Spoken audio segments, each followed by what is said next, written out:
नमस्कार, मैं Meena Durjania, assistant professor SPC GC. आज का जो हमारा टॉपिक है थर्मोडायनेमिक फर्स्ट, जिसमें हम स्टडी करेंगे जूल्स लॉ। जूल्स लॉ क्या होता है? The internal energy of a real gas is a function of two variables, volume and temperature. तो हमारी इंटरनल एनर्जी होती है रियल गैस की, वो दो फंक्शन पर डिपेंड करती है, जो है वॉल्यूम और temperature. Joule studied variations of internal energy with volume keeping temperature constant. Joule ने स्टडी की टेम्परेचर को कांस्टेंट रख के वॉल्यूम के रिस्पेक्ट में इंटरनल एनर्जी की। Joules law states that the change in internal energy of an ideal gas with change of volume at constant temperature is zero. Joules law कहता है कि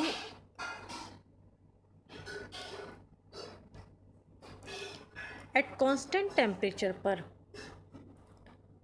वॉल्यूम के साथ जो इंटरनल एनर्जी की वैल्यू होती है वो होती है ज़ीरो, जिसे हम मैथमेटिकली रिप्रेजेंट करते हैं del U upon del T at constant temperature पर, जो उसकी वैल्यू होती है ज़ीरो। यानी टेम्परेचर कांस्टेंट रखते हैं तो वॉल्यूम के साथ इंटरनल एनर्जी में कोई चेंज नहीं होता है, which means that the change in internal energy is independent of volume when the temperature is kept constant.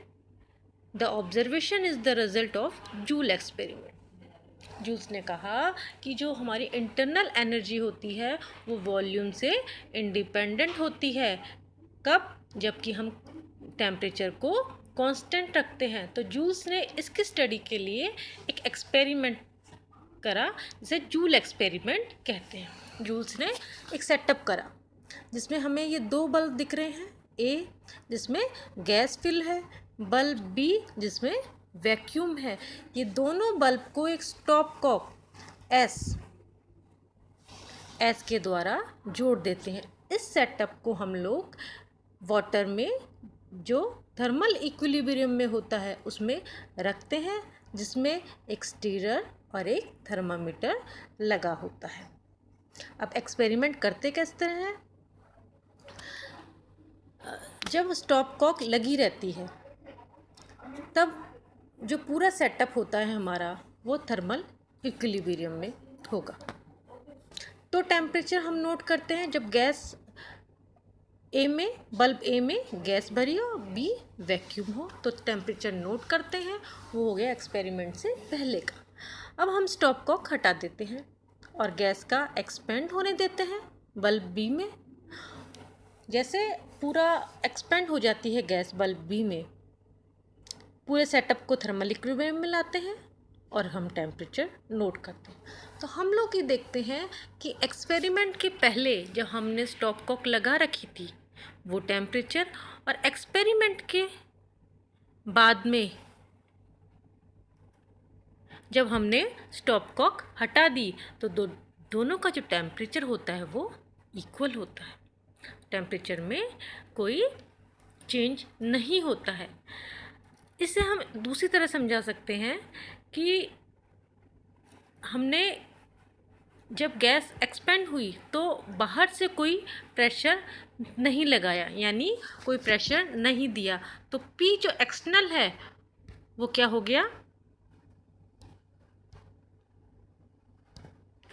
P external हो गया ज़ीरो। जब P ज़ीरो हो गया तो W क्या होता? Work done, P into D, तो वर्क डन भी हो जाएगा ज़ीरो। तो according to first law of thermodynamics, D U is equal to del Q plus del W. यहाँ डेल डब्ल्यू क्या है? ज़ीरो। तो हमारा D U is equal to del Q.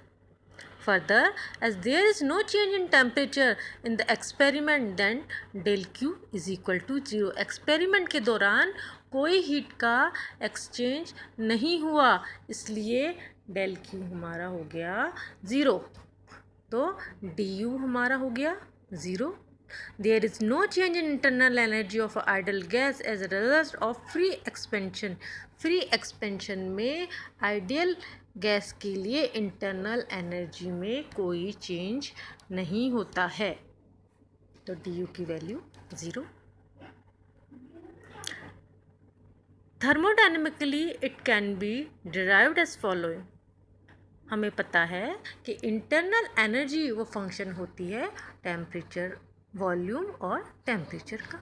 इसे हम डिफ्रेंशिएट करते हैं तो आता है हमारा du is equal to del U upon del T at constant volume dt plus del U upon del V at constant temperature dv. तो हमें इक्वेशन सेकंड मिलती है.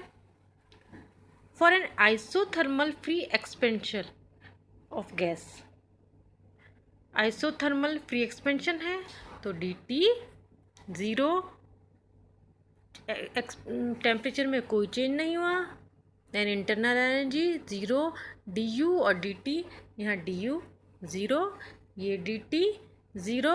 तो ये जो इक्वेशन सेकंड है वो हमारे पास इस तरह आ जाएगी, del u upon del v at constant temperature del v is equal to 0. अब हमने देखा कि dv is not equal to 0. कैसे?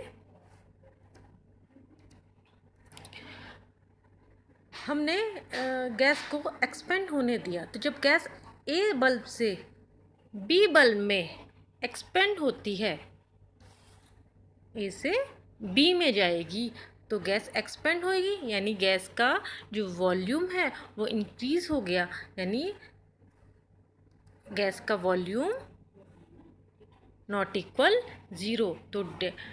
तो ये जो इक्वेशन हो जाएगी हमारी वो हो जाएगी del U upon del V at constant temperature is equal to 0. यानी हम कह सकते हैं कि internal energy as a function of temperature for ideal gas not applicable is real gas. तो ये जो जूल्स लॉ है हमारा वो किसके लिए एप्लीकेबल होता है? केवल आइडियल गैस के लिए, रियल गैस के लिए एप्लीकेबल नहीं होता है. यानी इंटरनल एनर्जी डिपेंड करती है टेम्परेचर पर. इसी लॉ को हम जूल्स लॉ कहते हैं. Thank you. आगे की क्लास में हम लोग थर्मोडायनेमिक्स के नेक्स्ट चैप्टर के बारे में स्टडी करेंगे.